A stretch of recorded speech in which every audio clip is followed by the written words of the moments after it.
Hello, friend. So glad you're here tonight. Get comfortable, pull the covers up, and let the day loosen its grip. There's nowhere else you need to be. Before we begin, a small request. Most of the people listening tonight aren't subscribed.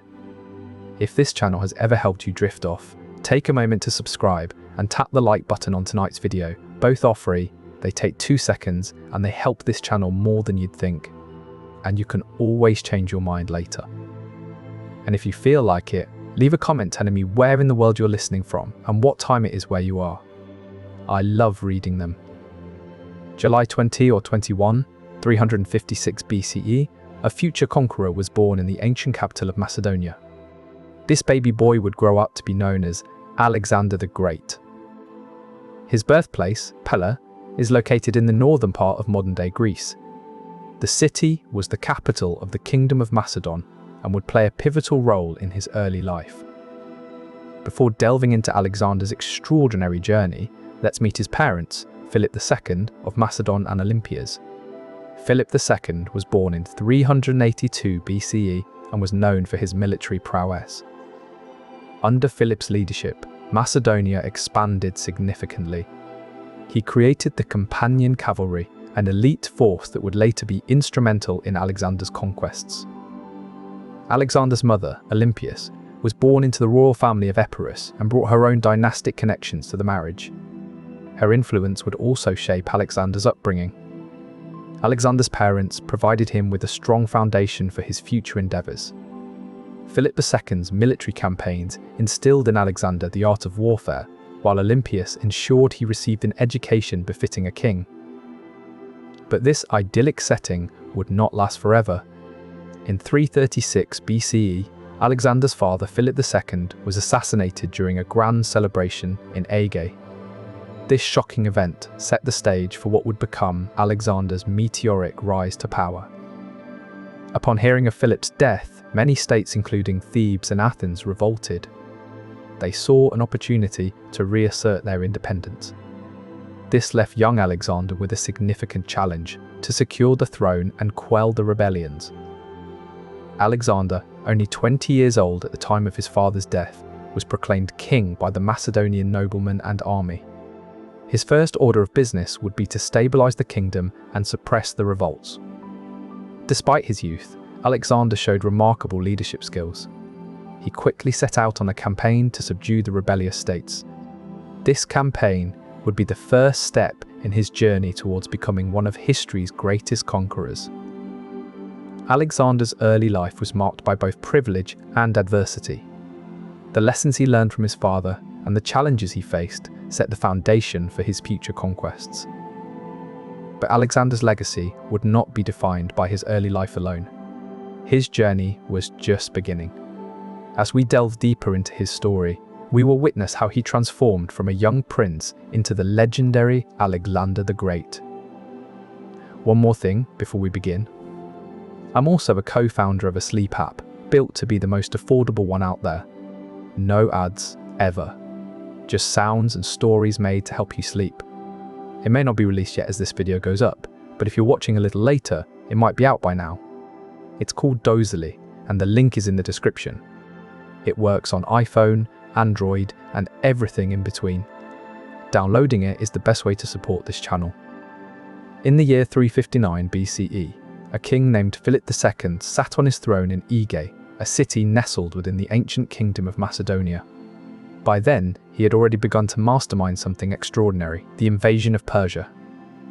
This ambitious plan was not to be executed during his lifetime, but it laid the groundwork for what would follow. By 336 BCE, Philip II had indeed gained domination over all of Greece through both military might and diplomatic finesse. This vast empire would serve as a critical foundation for his son, Alexander the Great, who would later carry out Philip's vision of invading Persia. Despite his untimely death, the legacy of Philip II's strategic vision and conquest would live on, passed to his son Alexander. This pivotal moment marked the beginning of a new era, setting the stage for Alexander to conquer the Persian Empire and establish his own enduring legacy. The Phrygians showed Alexander the chariot of Gordius at Gordium. The chariot, which had once belonged to King Midas, was secured with a complex knot that no mortal could untie. This was the legendary Gordian Knot, a symbol of an impossible problem. Alexander saw the chariot and knew the legend: whoever could untie the knot would rule all of Asia. He did not attempt to cut through the knot with force. Instead, he stepped back, drew his sword, and with a single swift stroke severed the Gordian knot in half. The action demonstrated Alexander's strategic genius and resolve. He did not attempt to solve an unsolvable problem by brute force. Instead, he found a new way forward. This story became symbolic of his approach to leadership, finding innovative solutions where others saw only obstacles. The Battle of Issus, fought in 333 BC, was a pivotal moment for Alexander. Before the battle, Darius III offered him wealth and land if he would retreat, but Alexander refused, showing his resolve to conquer. His victory at Issus was a turning point in his campaign against the Persian Empire. The battle's outcome solidified Alexander's power and paved the way for further conquests, including the founding of the city of Alexandria. The city of Alexandria became an enduring legacy of Alexander's reign. It was more than a military conquest. It was a cultural and intellectual beacon that would shape the world for centuries to come. Alexander's meteoric rise from a Macedonian prince to the conqueror of the Persian Empire was marked by his strategic brilliance and unwavering determination, exemplified by his handling of the Gordian Knot. The story of the Gordian Knot encapsulates Alexander's legacy, finding new paths where others saw only dead ends, and forging a path that would change history forever. And so, the legend of the Gordian Knot continues to inspire us today, a testament to Alexander's innovative spirit and the enduring power of strategic thinking. Alexander's forces were smaller, yet his strategy was audacious and bold. He knew the numerical advantage belonged to Darius III, but he also knew that the Persian army was less disciplined and less maneuverable. On November 5th, 333 BC, as the sun rose over the Gulf of Iskenderun, Alexander led his troops in a daring charge against the Persian left flank. Darius III was positioned on higher ground, overlooking the battlefield. The Macedonian phalanx, armed with sarissas and shields, clashed against the Persian cavalry. The sheer discipline and skill of Alexander's forces began to turn the tide. Darius III, realizing the precarious position he was in, attempted to flee the battlefield on his chariot. But Alexander's forces were relentless. They pursued Darius, causing chaos and disarray among the Persian ranks. The decisive victory at Issus not only cemented Alexander's reputation as a formidable military leader, but also paved the way for his subsequent conquests in the east. And so, on that autumn day, Alexander the Great proved to be more than just a conqueror. He was a master strategist whose victory at Issus would echo through history. In January of 332 BC, a young king stood before an unprecedented challenge, the island city of Tyre. This was no ordinary city, it was a fortress built on the Mediterranean Sea, protected by towering walls and impregnable defences. The Siege of Tyre had begun. Macedonians under Alexander the Great had reached this point after a series of strategic victories across Asia Minor and the Levant. But now they faced their greatest test yet. The city of Tyre was located at coordinates, a place that had never fallen to invaders before. Its very existence defied conventional siege warfare. To reach the city, the Macedonians had no choice but to build a causeway over the sea. This engineering feat would take months and required an immense amount of effort. The Tyrians, anticipating this move, used catapults and modified ships filled with flammable materials to hinder the Macedonians' progress. The siege would last for 7 months, from January to July of 332 BC, testing the limits of Alexander's strategic prowess and the resilience of his army. Finally, after much perseverance, Alexander enslaved women and children from the city, a stark reminder of the brutal realities of war. The Siege of Tyre would go down in history as one of Alexander's most challenging and revealing campaigns, showcasing his strategic prowess and perseverance under adversity.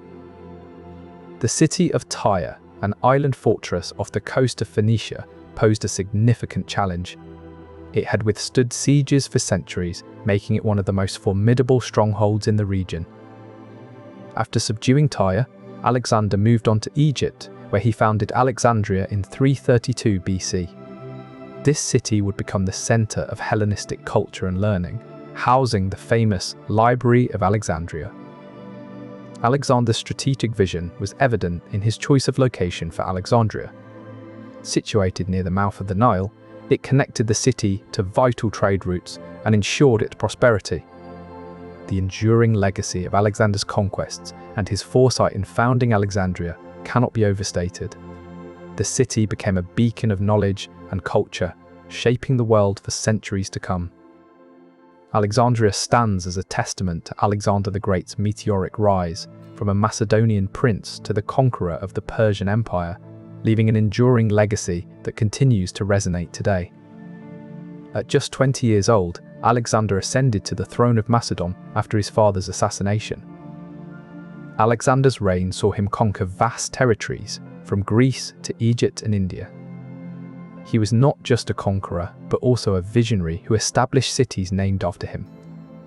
The city of Alexandria stood as a testament to Alexander's foresight and ambition. Alexander's life ended abruptly at the age of 32 on June 10 or 11, 323 BC in Babylon. Despite his young age and short reign, Alexander the Great's impact on history and culture is undeniable. His conquests and visionary leadership have left a lasting impact that continues to resonate today. In 343 BCE, a young prince named Alexander received an education that would shape his destiny. His tutor was none other than Aristotle, one of the greatest minds in history. This was no ordinary schooling. It laid the foundation for military prowess that would change the course of empires. On the opposing side were the allied forces of Athens and Thebes, determined to resist Macedonian expansion. Despite their combined might, they faced a formidable challenge in Philip's disciplined army. Philip II and his son advanced with the phalanxes, a tightly knit formation of heavily armoured infantry. This tactic allowed them to present a solid wall of spears against the enemy's charge. As the enemy approached, Philip and Alexander held their ground, waiting for the precise moment to strike. This patient strategy wore down the allied forces, causing them to falter and break ranks. The Macedonians then launched a devastating counterattack, exploiting the weaknesses in the enemy's lines. This decisive blow shattered the allied forces and secured a resounding victory for Philip II and Alexander. As we delve deeper into Alexander's legacy, remember that every triumph begins with a single, pivotal moment. The Battle of Chaeronea was such a moment, showcasing the strategic genius and military prowess that would define his reign. By understanding the significance of this battle, we can appreciate how Alexander's early experiences shaped him into one of history's greatest conquerors. Alexander the Great's conquest of Persia was not just a feat of military prowess, but also a masterclass in diplomacy. His dealings with Greek cities, particularly Athens and Thebes, demonstrate his political acumen and unification efforts. However, Alexander was not merely a conqueror. He also possessed the diplomatic skills to win over cities that once rebelled against him. In the case of Athens, Alexander secured a peaceful surrender by showing respect to their democratic traditions and offering protection. He even went as far as sending back the remains of fallen Athenian soldiers from previous conflicts as a gesture of goodwill. Thebes, on the other hand, presented a different challenge. This city had been completely destroyed by Alexander after a revolt. This action sent a clear message to other cities about the consequences of defiance against Macedonian rule. Alexander's political acumen culminated in the establishment of the League of Corinth, which unified many Greek cities under his leadership. Through these strategic moves, Alexander demonstrated that his conquest was not just about military might, but also about forging alliances and maintaining peace among Greek cities. One of Alexander's strategic choices was to divide his army into three distinct sections: the companion cavalry, the phalanx, and the light infantry. The companion cavalry, an elite group of heavily armoured horsemen, was placed on the right wing under the command of Alexander's friend and general, Parmenion. The phalanx, a tightly packed formation of heavily armed infantry, was placed in the centre. This dense wall of soldiers, bristling with long spears and shields, was designed to break through enemy lines. The light infantry, armed with javelins and bows, was positioned on the left wing. Their role was to harass the enemy from a distance, creating openings for the heavier forces. As the battle commenced, Alexander led his cavalry in a daring charge across the river, catching the Persian army off guard. The Persians had expected Alexander to approach from the south, where the terrain was more favourable for their chariots and cavalry. Instead, Alexander's unexpected maneuver caught them unaware. Despite initial success, the battle was fierce and hard fought. But in the end, Alexander's strategic genius and the unyielding resolve of his troops proved decisive. The Persian army was routed, suffering heavy losses. Darius III himself fled the battlefield, marking a significant victory for Alexander and the start of his legendary conquests. In the aftermath of the Battle of the Granicus River, Alexander demonstrated his magnanimity by treating the captured Persian soldiers with respect and honour. This early victory set the stage for future conquests, as Alexander continued his march eastward, determined to challenge the might of the Persian Empire. And so, the legend of Alexander the Great began to take shape on the banks of the Granicus River, a tale that would echo through history for centuries to come. The Siege of Gaza in the year 332 BC was a grueling testament to Alexander's military prowess. The city, perched on the coast of the Mediterranean, was renowned for its formidable defences and the resilience of its inhabitants. Alexander's troops had to contend with both the city's natural fortifications and its skilled defenders. Unlike many sieges, which could be won through brute force or starvation tactics, Gaza presented unique challenges that demanded ingenuity. First, the city was surrounded by a deep moat filled with water from the sea.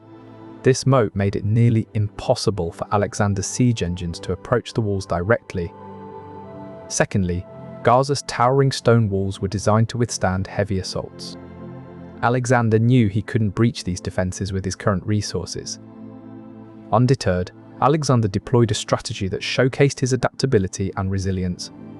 He ordered his engineers to construct a massive causeway, effectively bridging the moat. This engineering feat allowed Alexander's siege engines and troops to approach the city walls directly. It was a monumental task, but one that highlighted Alexander's ability to overcome seemingly insurmountable obstacles. As the causeway was completed, Alexander's forces began a relentless assault on Gaza's walls. The city's defenders put up a fierce fight, but ultimately, the weight of Alexander's military might proved too great. When Gaza finally fell, Alexander's strategy and perseverance had triumphed over one of the most formidable defensive systems in the ancient world. The Siege of Gaza stands as a testament to Alexander's military genius and his unwavering commitment to overcoming any challenge. In the vast and ancient land of Persia, long before Alexander's birth, a legend began to take shape. A marvel that would capture the imagination of all who heard it, the Hanging Gardens of Babylon. These gardens were said to be an extraordinary feat of engineering, designed to please an even more extraordinary ruler. As Alexander's journey unfolds, we will explore these legendary gardens and uncover the rich cultural tapestry that they represent. The Hanging Gardens were believed to have been built by King Nebuchadnezzar II in the 6th century BCE as a gift for his wife, Queen Amytis of Media. She missed the lush greenery and rolling hills of her homeland, and so, the story goes, Nebuchadnezzar had these gardens constructed to resemble her native landscape. The gardens were said to be built on an artificial hill with terraces that ascended like a green staircase. Water was lifted from the Euphrates River by way of pumps, and then distributed throughout the gardens through irrigation channels, keeping the plants lush and vibrant even in the scorching desert heat. These legendary gardens were not just a testament to human ingenuity, but also a symbol of the cultural richness that Alexander would encounter as he ventured deeper into Persia. As he continued his conquest, he would discover that this land was filled with wonders that had captivated the world for centuries.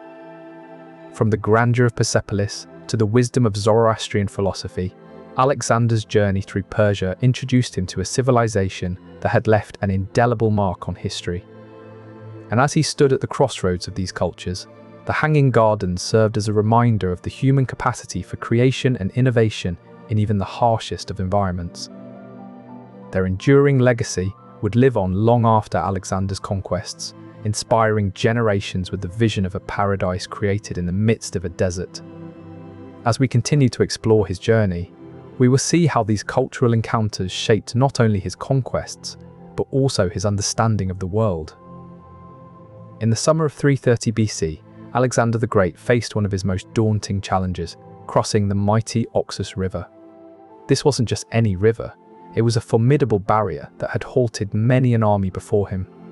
Its rushing waters were as wide and treacherous as they were deep, and the Persian forces on the other side were well prepared to defend their territory. The strategic importance of this crossing could not be overstated. It would either secure Alexander's path eastward or force a costly retreat. Alexander's military prowess was undeniable. By the time of his death in 323 BC, he had conquered this entire empire. But with such a vast territory came the challenge of maintaining and governing it effectively. To secure his eastern frontiers, Alexander established Alexandria Eschate. The location was not chosen arbitrarily. The city was situated at the crossroads of vital trade routes, making it an ideal hub for commerce and cultural exchange. Its strategic importance lay in its ability to connect Alexander's newly acquired territories with the rest of his empire. Alexandria Eschate served as a symbol of Alexander's visionary leadership. It was designed not just to be a city, but a center of learning and cultural integration. The city was planned to host institutions that would foster education, scientific discovery, and artistic expression. Through Alexandria Eschate, Alexander aimed to create a lasting legacy that would outlive his military conquests. He envisioned an empire not defined solely by its borders, but also by its cultural achievement and intellectual prowess. Under Aristotle's tutelage, Alexander was introduced to the vast realms of philosophy and governance. Aristotle taught Alexander about ethics, politics, and the art of ruling with wisdom. The philosophical foundation laid by Aristotle would deeply influence Alexander's approach to conquering the known world. As he grew older and his ambitions became grander, Alexander never forgot the wisdom of his esteemed tutor. His intellect nurtured early in life would guide him through his conquests and establish the city of Alexandria, leaving an enduring legacy. In the spring of 334 BC, Alexander the Great laid siege to Halicarnassus, a formidable fortress on the coast of Asia Minor. Built atop a promontory and protected by steep cliffs, Halicarnassus seemed an impregnable stronghold. But Alexander had a different idea in mind. Alexander's forces arrived at the city under the cover of darkness, and he immediately set about constructing two massive siege towers, one on each side of the promontory. These towers would allow his soldiers to attack from above, bypassing the city's formidable defences. The construction of these siege towers was a remarkable feat in itself. Moving the enormous timber beams and other materials required to build such structures was no small task, especially under the cloak of night. Yet Alexander's engineers managed to pull it off with precision and speed. Meanwhile, a third tower was being built at sea by a team of naval architects. This floating siege tower would serve as a decoy, drawing the attention and firepower of Halicarnassus's defenders away from the land-based towers while they were being completed. The deception worked. The defenders of Halicarnassus, alerted to the threat at sea, focused their fire on the decoy tower. This allowed Alexander's men to finish constructing the land-based siege towers without interference. Once the towers were in place, Alexander launched a multi-pronged assault. His archers fired volleys of arrows from atop the siege towers, raining down on the defenders below. Meanwhile, Macedonian infantry stormed the city gates with ladders and battering rams. The attack was relentless and effective. Within hours, Halicarnassus's defences began to crumble. The city fell under Macedonian control, marking a decisive victory for Alexander. The capture of Halicarnassus demonstrated Alexander's growing military prowess and strategic planning. His ability to outmaneuver the city's defences through a combination of deception, engineering, and sheer force made this victory one of his most celebrated early conquests. Alexander the Great's legacy is one of the most remarkable in history. He founded cities, conquered empires, and shaped the political landscape of his time. But did you know that he was also a master of diplomacy? His ability to navigate complex political alliances helped secure his rule's stability. As he rose from a Macedonian prince to the conqueror of the Persian Empire, Alexander's political maneuvers were just as crucial as his military strategies. One of his most notable strategies was to integrate key Greek politicians into his administration. This not only pacified the rebellious city, but also sent a clear message to other Greek states about the benefits of supporting Alexander. Such diplomatic moves demonstrated his ability to navigate the complex political landscapes of ancient Greece. And it was this diplomatic prowess that enhanced the stability of his rule. It's the year 329 BCE, in the heart of Central Asia.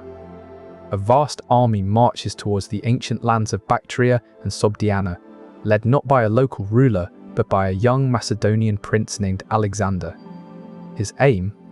To conquer these distant regions and extend his empire.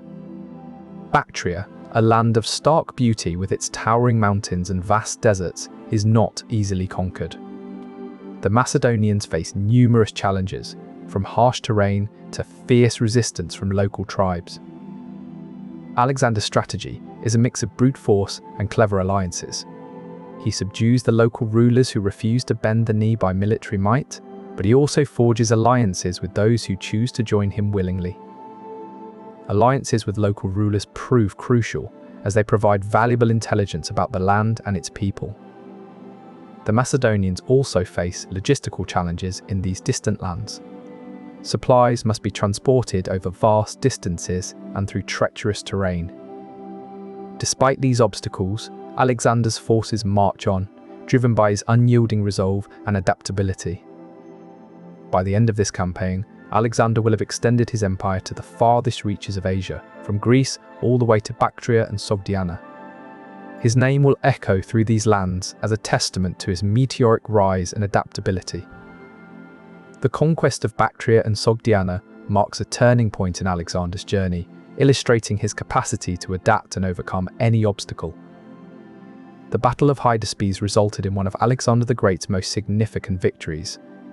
This battle was not just a testament to his military prowess, but also a turning point in his campaign to conquer the Persian Empire. The strategic decisions he made and the aftermath of this battle would shape the course of his subsequent conquests. In 326 BCE, Alexander faced a formidable opponent in King Porus of Parava, whose army was backed by thousands of war elephants. These massive beasts were a terrifying sight on the battlefield, capable of breaking through enemy lines with sheer force. Alexander understood that to defeat Porus and his army, he would need a clever strategy. He ordered his men to create gaps in their phalanx formation, allowing the elephants to charge through but then quickly closing the gaps behind them. This tactic worked brilliantly as the elephants, once through the lines, found themselves surrounded and easily dispatched by the Macedonian soldiers. Meanwhile, Alexander led a bold cavalry charge against Porus himself. This daring move caught the Indian king off guard and turned the tide of the battle. Porus, impressed by Alexander's courage and military genius, surrendered to him. This victory not only secured the Hydaspes River region but also paved the way for Alexander's further expansion eastward. The aftermath of the Battle of Hydaspes was significant. It marked a shift in Alexander's campaign from one focused on conquest to one that aimed at integration and alliance. Alexander showed respect for local traditions by adopting Indian clothing and customs. This cultural exchange laid the groundwork for the long-lasting influence of Hellenistic culture in the region. The Battle of Hydaspes highlighted Alexander's military genius in a new theatre of war, pushing the boundaries of his empire further east and illustrating his continued success and the expanding scope of his conquests. In the sweltering heat of an Egyptian summer, a man stands on the shore of what will soon be called Alexandria, looking out at the vast expanse of the Indian Ocean. This is Alexander the Great, fresh from his conquest of the Persian Empire. Nothing about him suggests that he would soon embark on a daring voyage to connect lands separated by oceans. Alexander's eyes scan the horizon, not just with the ambition of a conqueror, but also with the curiosity of an explorer. The Indian Ocean, stretching from the shores of Africa to the coasts of India and beyond, has long been a highway for trade and cultural exchange. Alexander envisions a world where lands are not just conquered, but also connected through trade and cultural exchange. He sets out to establish new cities along the coasts of the Indian Ocean, hoping to create hubs that will facilitate trade and spread Greek culture. One of these cities is Alexandria, named after himself. Here, a grand library and museum will be built to collect knowledge from across the known world. The city of Alexandria becomes a symbol of Alexander's forward-thinking approach to empire building, combining military might with economic strategy and cultural exchange.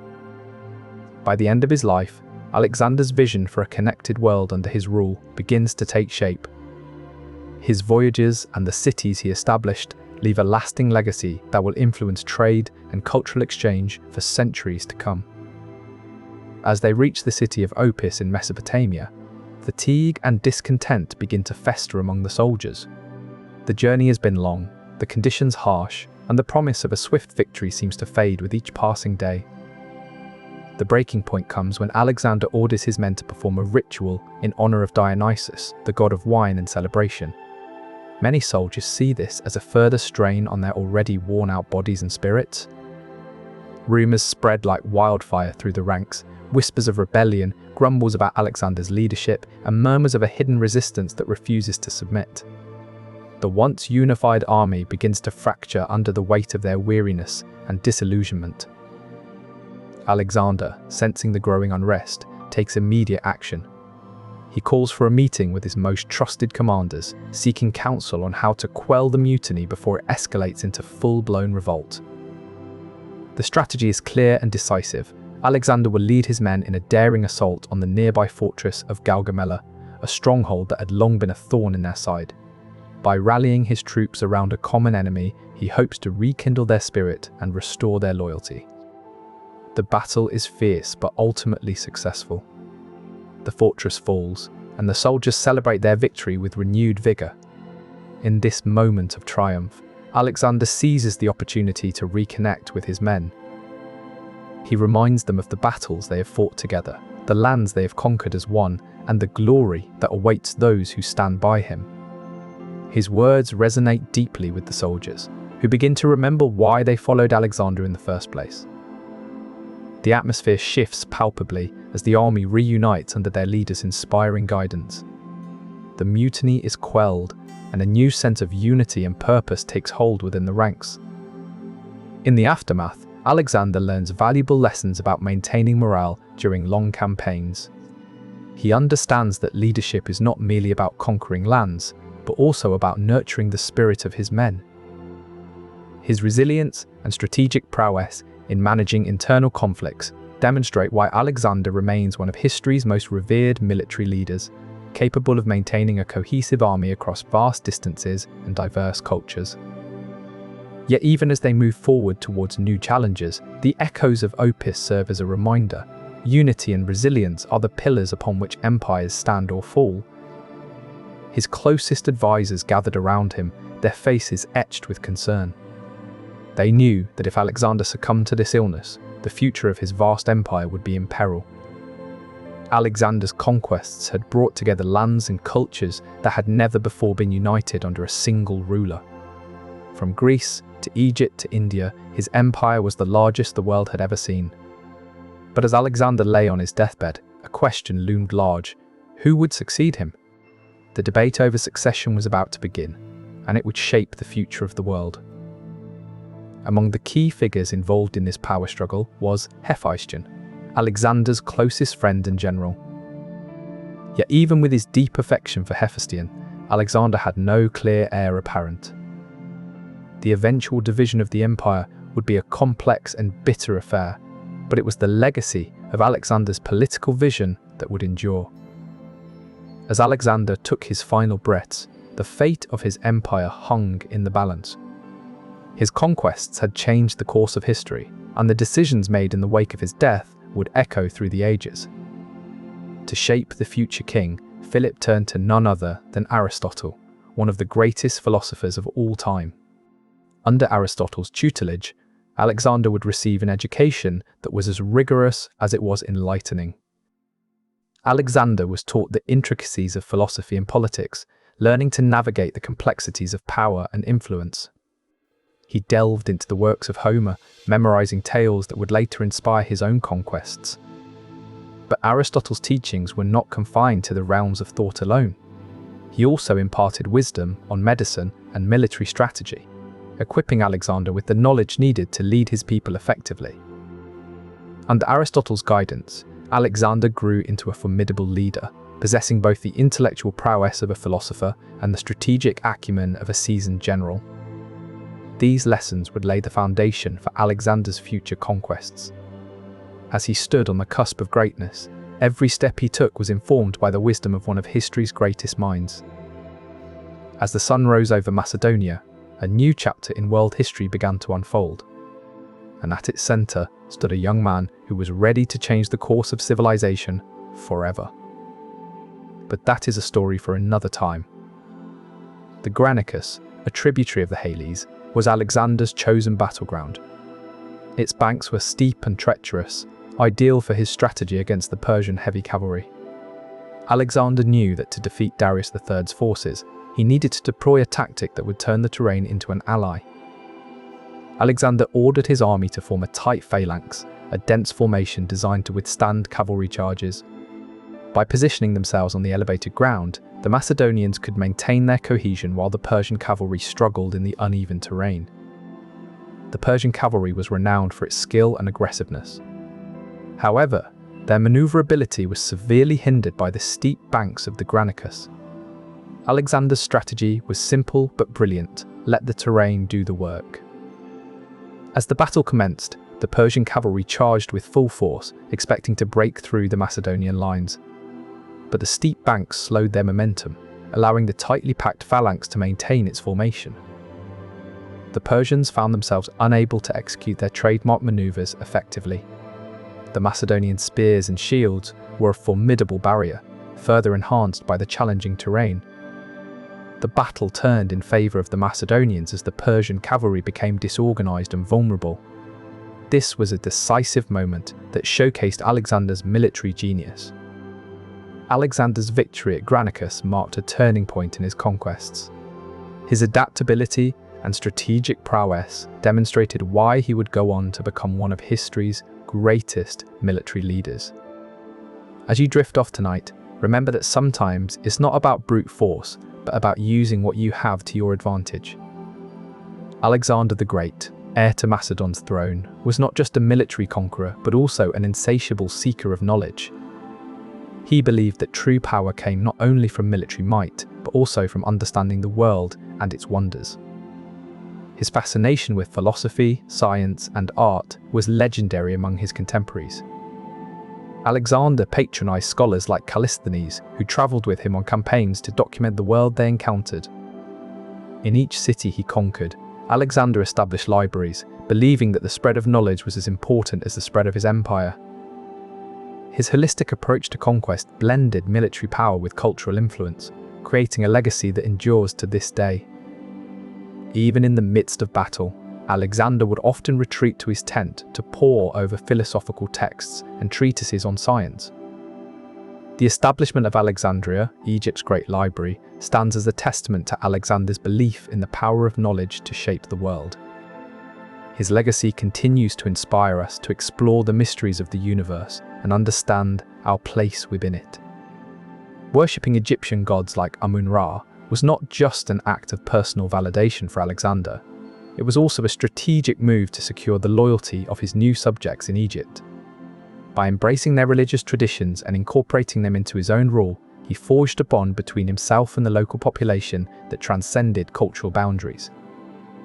Through this integration of local beliefs and practices, Alexander not only strengthened his grip on power, but also laid the foundation for a cultural exchange that would endure for generations. The city he founded, Alexandria, became a beacon of this fusion, a place where Greek philosophy and Egyptian spirituality coexisted harmoniously.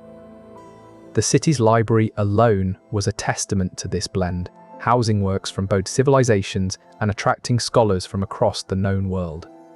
The legacy of Alexander's openness to different faiths and cultures can still be seen today in the vibrant traditions that continue to thrive within Egypt's borders. By understanding how Alexander embraced and integrated local religious practices, we gain insight into his remarkable ability to unite diverse peoples under a common banner. This approach was not merely a political strategy, but also reflected the personal beliefs of a leader who saw divinity as a universal force that could bind together disparate communities. Perhaps more than any other conqueror before or since, Alexander recognized that true power lies not in domination, but in inclusion and acceptance. This profound understanding of leadership allowed him to forge an empire that would endure long after his own reign had ended. When Alexander the Great set out to conquer the Persian Empire, he understood that diplomacy would be as crucial as his sword.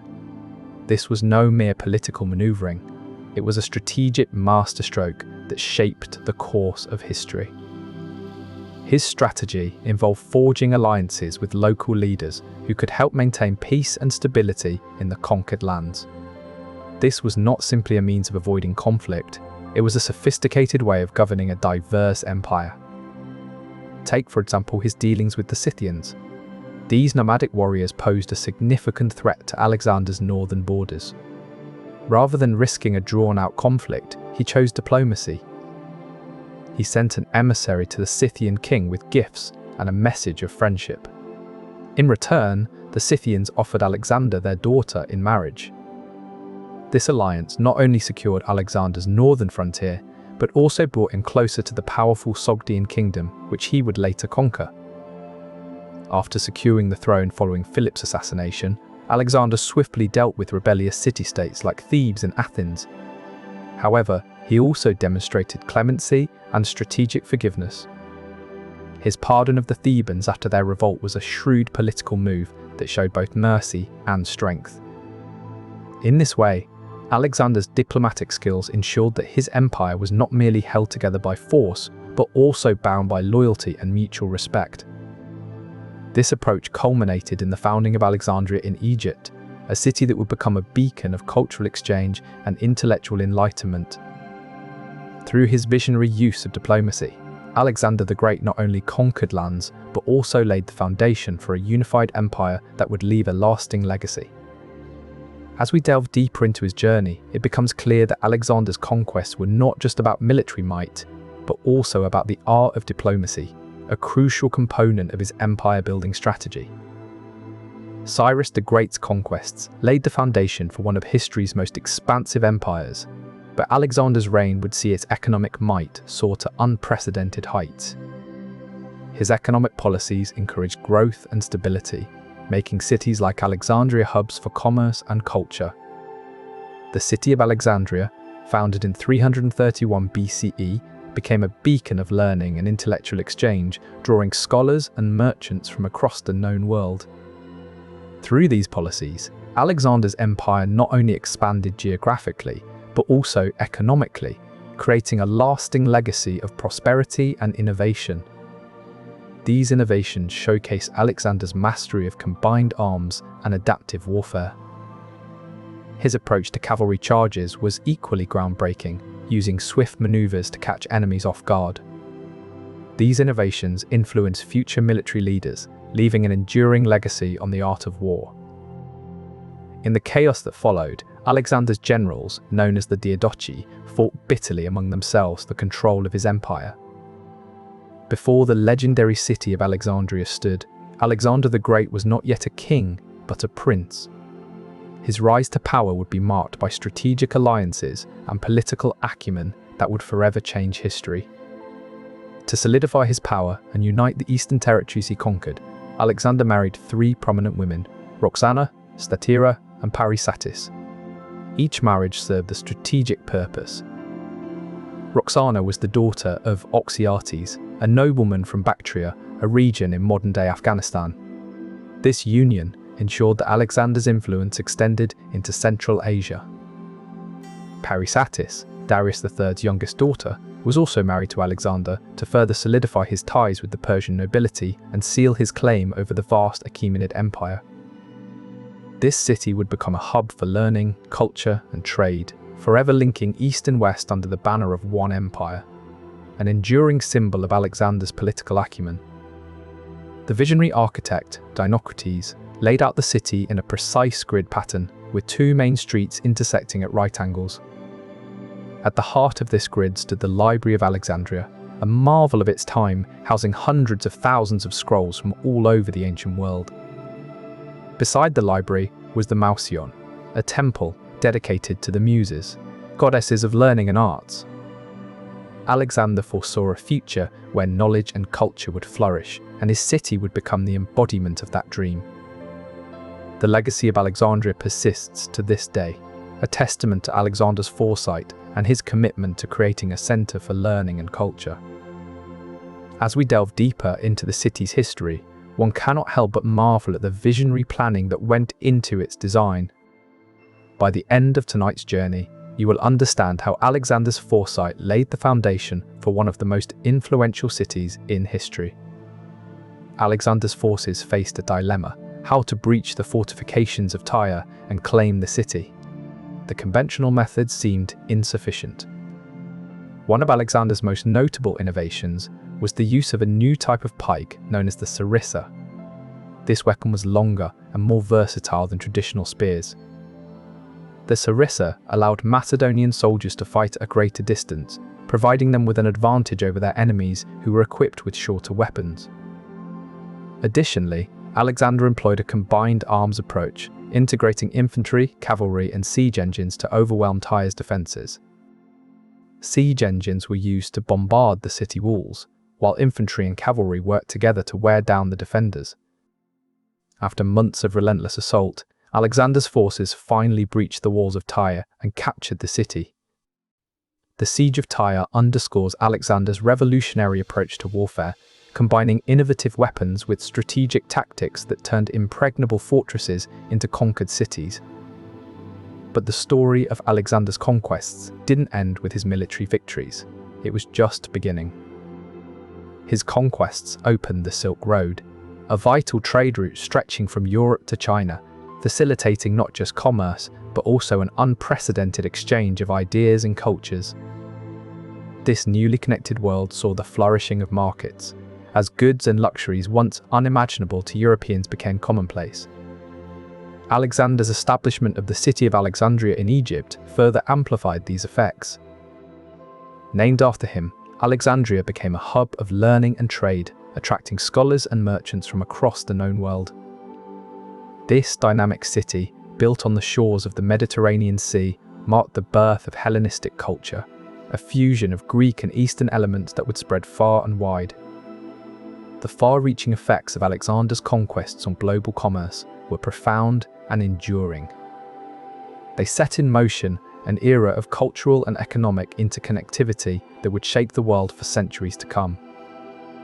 And so, as we trace Alexander's journey from a Macedonian prince to the conqueror of the Persian Empire, we see how his actions not only reshaped empires, but also rewired the very fabric of global trade. His conquests were more than just a tale of military might. They were the catalyst for a new age of commerce and culture. The story of Alexander the Great's meteoric rise from a Macedonian prince to the conqueror of the Persian Empire is not just one of power and strategy. It is also a tale of divine connection and mythological integration. Worship of the god Ammon played a pivotal role in shaping his public image and political influence.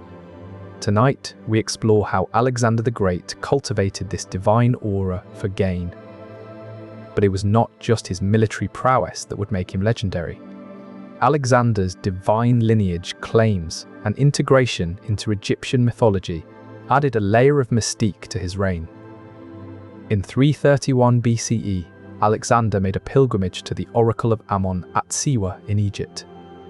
This journey was not merely about seeking divine favor, it was about cementing his status as a demigod. The priestess at the oracle declared Alexander to be the son of Ammon, echoing similar claims made about Egyptian pharaohs. This divine endorsement would bolster his image among both the Greeks and the Egyptians. In the year 331 BCE, amidst the dust and clamour of a battlefield in Babylonia, a man named Alexander stood as the undisputed ruler over an empire stretching from Greece to Egypt. But his conquest was not merely about military might, it was a strategic masterstroke designed to secure the future stability of his realm. To understand why Alexander founded cities like Alexandria, Eschate, and established himself in Babylon and Susa, we must delve into the purpose behind these strategic military colonies. The city of Alexandria Eschate, located in what is now northern Afghanistan, was one such settlement. Established after the conquest of this region, it served as a vital outpost for Alexander's expanding empire. In Babylon and Susa, cities of immense historical significance, Alexander took up residence to signal his intention to integrate the Persian culture into his empire. These military colonies were not just about territorial expansion, but about cultural assimilation and long-term stability. By blending Greek and Persian customs, Alexander aimed to create a cohesive empire where diverse peoples could live harmoniously under his rule. The establishment of these colonies was a testament to Alexander's foresight and his vision for an enduring legacy that would outlive him. His actions echoed into the centuries, shaping a world where cultures intertwined and prospered under a unified banner. In the heart of the ancient world, a young man ascended to power after his father's assassination. His name was Alexander, and he would become known as one of history's most brilliant and ruthless conquerors. But what made Alexander the Great truly exceptional was not just his military prowess, but the philosophy that guided his actions. Before tonight is over, you will understand how philosophy shaped this legendary leader's rise to power and his enduring legacy. Aristotle believed that virtues should be practiced in balance. This concept of the golden mean taught Alexander to avoid extremes and maintain equilibrium in his actions. It was this philosophy that guided Alexander's decisions as he navigated the complexities of ruling a vast empire. Moreover, Aristotle emphasized the importance of courage and wisdom. These Homeric ideals resonated deeply with Alexander, shaping his leadership style. He believed that a true leader must possess both the courage to face adversity and the wisdom to make sound judgments. The influence of Hellenistic thought on Alexander cannot be overstated. It was these philosophical principles that helped him establish a legacy that would endure for centuries. From his conquests in Egypt to the founding of Alexandria, every decision he made was guided by the wisdom of the ancient Greek philosophers. Yet, Alexander's application of these principles was not always perfect. His ambition and thirst for conquest sometimes led him to act with ruthless abandon. It is in this contrast between his philosophical teachings and his actions that we see the complexity of human nature. So, let philosophy guide you, but remember to strive for balance and wisdom in all your actions. Rest now, with the knowledge that even the mightiest empires begin with a single idea. And with that thought, let sleep take you into the realm of dreams, where the stories of the ancient world continue to unfold. Here, in a place where East met West, ideas collided and flourished. The Library of Alexandria became the center of intellectual life, housing one of the most extensive collections of knowledge ever assembled. In its heyday, the library held over 500,000 scrolls, each a treasure trove of wisdom from various cultures and disciplines. Scholars flocked to Alexandria to study under its esteemed teachers and to access the vast repository of knowledge contained within its walls. It was here that Euclid's elements were first taught, and Archimedes' principles of mechanics were elucidated. The city's influence extended far beyond its physical borders. It became a beacon of learning that would guide the world for centuries to come. From Alexandria came the concept of a university, a place where scholars could gather and exchange ideas freely. The city's legacy continues to this day, shaping the modern world in ways we often take for granted. So as you drift off tonight, remember that the city founded by a conquering king has left an enduring mark on human history. Alexander the Great's military prowess was legendary, but his philosophical influences were as integral to his leadership style. Aristotle, the renowned philosopher, played a significant role in shaping Alexander's worldview and strategic thinking. From an early age, Alexander was tutored by Aristotle, who instilled in him the principles of logic, ethics, and politics. This intellectual foundation laid the groundwork for Alexander's approach to governance. Aristotle's teachings emphasized the importance of virtue and self-control, which Alexander sought to embody in his military campaigns and political decisions. Stoicism, with its emphasis on rationality and control over one's emotions, also resonated deeply with Alexander. He adopted these principles to maintain composure in the face of adversity.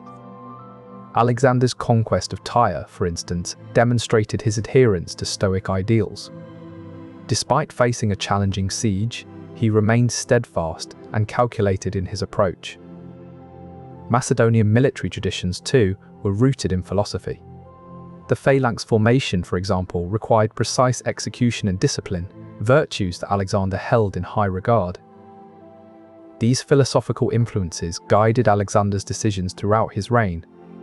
By the time he established Alexandria in Egypt, his leadership style was a testament to the power of thoughtful strategy and rational governance. Understanding the philosophical underpinnings of Alexander's leadership style provides valuable insights into how he governed and expanded his empire, leaving a lasting legacy that continues to resonate today. The Achaemenid Empire was a vast and powerful domain that spanned from the Balkans to India under Cyrus the Great. This empire was renowned for its cultural richness and political unity under Cyrus's rule. This conquest marked a significant shift in the cultural landscape of the region. With Alexander's conquests came a wave of Greek art, literature, and philosophy that spread across Asia and Africa. This cultural exchange, known as Hellenistic culture, became a unifying force in Alexander's vast empire. The establishment of cities like Alexandria in Egypt further cemented this cultural legacy.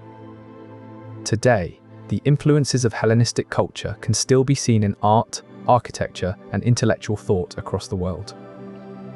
So while Alexander's military conquests were swift and decisive, the enduring legacy of his empire lies in the rich cultural heritage that continues to inspire us today. Before Alexander, the vast Achaemenid Empire stretched from Greece to India, but its economic integration was patchy. Coins were minted locally, with different weights and standards in each city, making trade cumbersome. He established new trade routes and standardized coinage across his empire, using the Battle of Issus or his arrival in Sidon as year zero for Phoenician coinage. This integration facilitated economic growth and stability, as goods could now flow more freely across the empire. But it was with the founding of Alexandria that Alexander's legacy truly took root. The city became a hub of culture and trade, where ideas and goods from across the empire converged. And so, Alexander's conquests not only reshaped the map, but also laid the groundwork for an integrated and prosperous economy. As he marched through Anatolia, Alexander arrived at Gordium in 333 BCE, where legend held that whoever could untie the infamous Gordian Knot would rule Asia. Instead of attempting to unravel the complex knot, Alexander drew his sword and cut it in half, demonstrating a practical approach to what many considered an insurmountable challenge. This act was not merely a show of force, but also a strategic move, symbolizing Alexander's ability to think beyond conventional wisdom and forge new paths. His journey took him through lands inhabited by various native tribes, each with their own customs and alliances. Among them were the Scythians, a nomadic tribe known for their horsemanship and archery skills. Recognizing their military prowess, Alexander sought an alliance with the Scythians to strengthen his own forces as he continued his campaign eastward.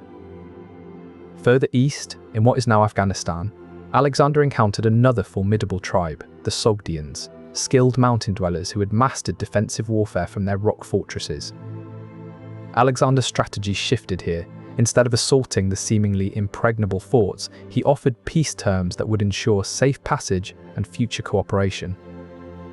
His ability to form alliances, rather than engage in endless conflicts, was key to maintaining stability across vast territories. In the aftermath of his conquest, Alexander the Great, now a celebrated military leader and king of Macedonia, faced a new challenge: how to consolidate his power and influence. While his campaigns had been swift and decisive, it was clear that mere conquests would not be enough to secure his legacy. One of his most significant endeavors was the founding of the city of Alexandria in Egypt. This strategic location would serve as more than just a military outpost. It would become a thriving center of learning and commerce, reflecting Alexander's vision for urban design. The city layout itself was a testament to his innovative approach to city planning. Unlike traditional Greek cities, which were often chaotic and haphazard in their design, Alexandria was meticulously planned. Alexander ordered the city to be built according to a precise grid system with wide avenues and spacious public areas. This design not only facilitated efficient movement of people and goods, but also created spaces that encouraged social interaction and intellectual exchange. Moreover, the city was designed to be a cultural hub rather than just a military stronghold. Alexandria became known for its libraries, which housed vast collections of scrolls from all over the world. These libraries attracted scholars and thinkers from across the known world, making Alexandria a center of learning and innovation. It was a place where ideas could be shared and debated freely, fostering an environment that valued intellectual pursuit above all else. Alexander's vision for city planning did not stop at Alexandria alone. He also established military colonies throughout his vast empire that were modeled after the same principles of order and functionality. These colonies served as crucial outposts for maintaining control over conquered territories, while also promoting economic growth and cultural exchange. They were strategically placed along trade routes, facilitating the flow of goods and people across vast distances. The success of these cities can be attributed to Alexander's understanding that urban design was not merely about physical structures, but also about the lives and interactions of those who inhabited them. By creating cities that were both practical and inspiring, Alexander ensured that his legacy would endure long after his military campaigns had ended. His vision for city planning laid the foundation for a new era of intellectual and commercial prosperity. Alexandria, in particular, would become one of the most influential cities of the ancient world, a testament to Alexander's foresight and innovative approach to urban design. His support for scientific inquiry was pivotal in advancing human knowledge during his time.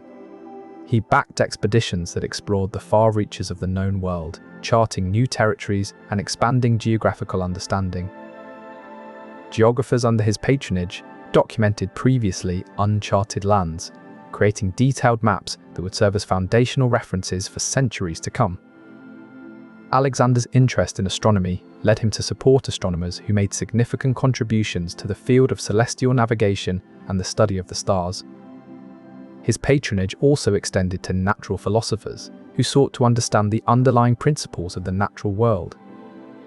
The Library of Alexandria, established during his reign, was one of the most significant centers of knowledge in the ancient world, attracting scholars from across the Mediterranean.